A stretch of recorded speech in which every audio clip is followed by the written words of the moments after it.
Shalom untuk kita semua. Sebelum kita mendengarkan firman Tuhan, kita berdoa. Kasih karunia dari Tuhan kita Yesus Kristus dan damai sejahtera Allah Bapa dan persekutuan Roh Kudus menyertai kamu sekalian. Amin. Bapak Ibu yang terkasih, yang menjadi firman Tuhan pada ibadah pertangyakan hari ini tertulis dalam Amos 8 ayat 1 hingga ayat 12. Beginilah firman Tuhan. Inilah yang diperlihatkan Tuhan Allah kepadaku, tampak sebuah bakul berisi buah-buahan musim kemarau. Lalu berfirmanlah ia, apakah yang kau lihat, Amos? Jawabku, sebuah bakul berisi buah-buahan musim kemarau. Berfirmanlah Tuhan kepadaku, kesudahan telah datang bagi umatku Israel. Aku tidak akan memaafkannya lagi. Nyanyian-nyanyian di tempat suci akan menjadi ratapan pada hari itu. Demikianlah firman Tuhan Allah. Ada banyak bangkai, kemana-mana orang melemparkannya dengan diam-diam. Dengarlah ini, kamu yang menginjak-injak orang miskin, dan yang membinasakan orang sengsara di negeri ini, dan berpikir, bilakah bulan baru berlalu, supaya kita boleh menjual gandum, dan bilakah hari Sabat berlalu, supaya kita boleh menawarkan terigu dengan mengecilkan eva, membesarkan sikal, berbuat curang dengan neraca palsu, supaya kita membeli orang lemah karena uang, dan orang yang miskin karena sepasang kasut, dan menjual terigu rosokan? Tuhan telah bersumpah demi kebanggaan Yakub, bahwasannya aku tidak akan melupakan untuk seterusnya segala perbuatan mereka. Tidakkah akan gemetar bumi karena hal itu, sehingga setiap penduduknya berkabung? Tidakkah itu seluruhnya akan naik seperti sungai Nil, diombang-ambingkan dan surut seperti sungai Mesir? Pada hari itu akan terjadi, demikianlah firman Tuhan Allah, aku akan membuat matahari terbenam di siang hari, dan membuat bumi gelap pada hari cerah. Aku akan mengubah perayaan-perayaanmu menjadi perkabungan, dan segala nyanyianmu menjadi ratapan. Aku akan mengenakan kain kabung pada setiap pinggang, dan menjadikan gundul setiap kepala. Aku akan membuatnya sebagai perkabungan karena kematian anak tunggal, sehingga akhirnya menjadi seperti hari yang pahit pedih.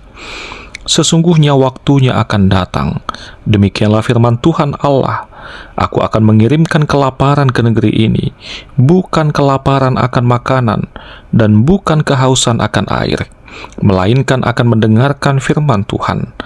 Mereka akan mengembara dari laut ke laut, dan menjelajah dari utara ke timur, untuk mencari firman Tuhan, tetapi tidak mendapatnya.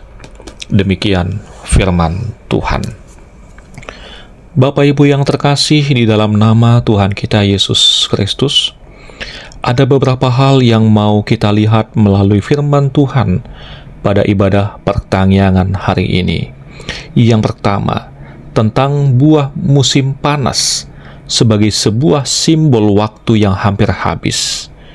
Dalam pasal ini, Tuhan memberikan satu penglihatan kepada Amos, bukan penglihatan tentang perang atau badai, tetapi sebuah keranjang buah musim panas. Kenapa Tuhan menunjukkan buah musim panas? Karena di Israel, buah musim panas itu adalah panen terakhir dalam setahun. Setelah itu, tidak ada lagi panen. Artinya, ini peringatan terakhir. Waktu sudah hampir habis. Tuhan sedang berkata kepada Israel, kamu sudah cukup dikasihi, cukup diberi waktu, cukup diingatkan, tapi kamu tetap tidak bertobat. Sekarang waktumu hampir habis. Bayangkan saudara, jika kita membeli sebuah mangga yang matang atau yang sudah masak, dengan warna yang cantik, harum aromanya. Tapi kalau dibiarkan 2-3 hari tanpa dimakan, apa yang akan terjadi? Tentu, buah mangga ini akan menjadi busuk. Begitu juga dengan hidup kita. Kalau Tuhan sudah kasih waktu, memberikan kesempatan, memberikan teguran, tetapi kita diam saja, tidak berubah, akhirnya kita juga akan membusuk secara rohani. Tuhan sabar, tapi kesabarannya ada batas. Hari ini kita mungkin masih punya waktu, tapi Apakah kita mau untuk berubah?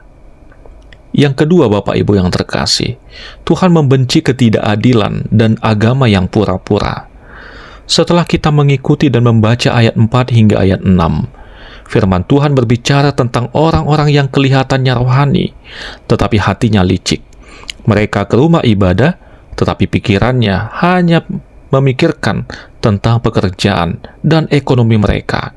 Mereka ikut puasa, tetapi sambil menipu timbangan dan neraca. Mereka aktif secara agama, tetapi jahat dalam perlakuan sosial. Mereka menjual gandum dan terigu dengan ukuran yang tidak pas, dengan harga yang mahal, dan gandum terigu tersebut dicampur dengan gandum terigu yang sudah tidak bagus atau layak lagi untuk digunakan, sehingga mereka mendapat banyak untung. Gandum dan terigu adalah makanan pokok. Mau tidak mau, gandum dan terigu tersebut harus dibeli untuk kebutuhan hidup mereka.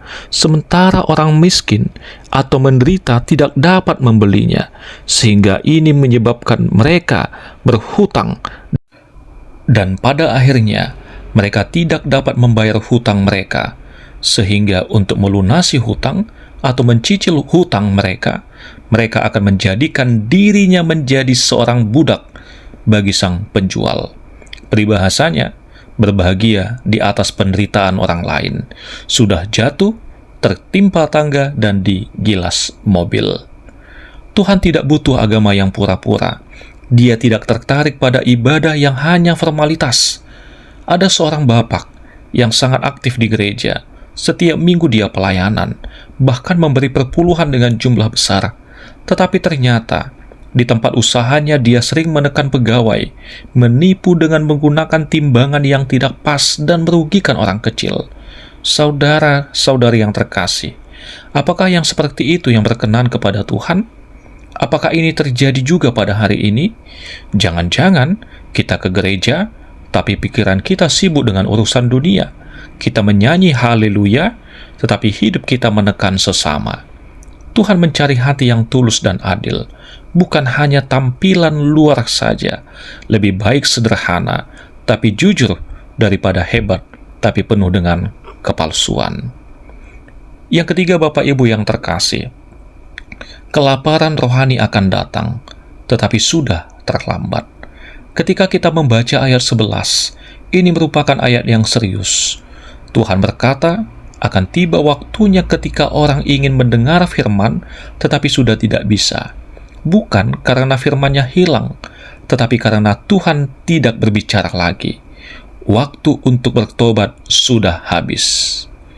Mungkin kita bisa memberikan sebuah gambaran. Pernahkah kita mengalami HP Android mati ketika mau menghubungi seseorang? Tentu kita akan panik. Kita mencari charger, kita mencari colokan, tetapi sudah telat karena baterai habis dan kita putus komunikasi. Begitu juga dengan firman Tuhan. Hari ini kita bisa mendengar khotbah di gereja, renungan di handphone, melalui Facebook, TikTok, YouTube, dan lain sebagainya. Alkitab pun kita miliki di rumah. Tapi apakah kita benar-benar lapar dan haus akan kebenaran firman Tuhan? Kalau kita abaikan terus, satu hari bisa saja terjadi. Kita mencari suara Tuhan, tetapi Tuhan diam. Tetapi puji Tuhan Bapak Ibu yang terkasih, hari ini kita masih bisa mendengar firman Tuhan. Itu artinya Tuhan masih memberikan kesempatan. Amos menyampaikan sebuah pesan. Tujuannya bukan untuk menakut-nakuti, melainkan untuk menyadarkan. Tuhan mau kita bertobat sebelum waktunya habis. Buah musim panas sudah matang. Apakah kita akan menjadi manis atau membusuk? Hari ini mari kita bertanya, apakah saya sedang matang tetapi tidak bertobat? Apakah ibadah saya sungguh-sungguh atau hanya formalitas? Apakah saya haus dan lapar akan firman Tuhan? Atau suam-suam kuku? Apakah saya jujur dalam pekerjaan, adil dalam tindakan, tulus dalam pelayanan? Kalau belum, hari ini adalah hari untuk berubah. Jangan tunda-tunda. Amin. Tuhan memberkati.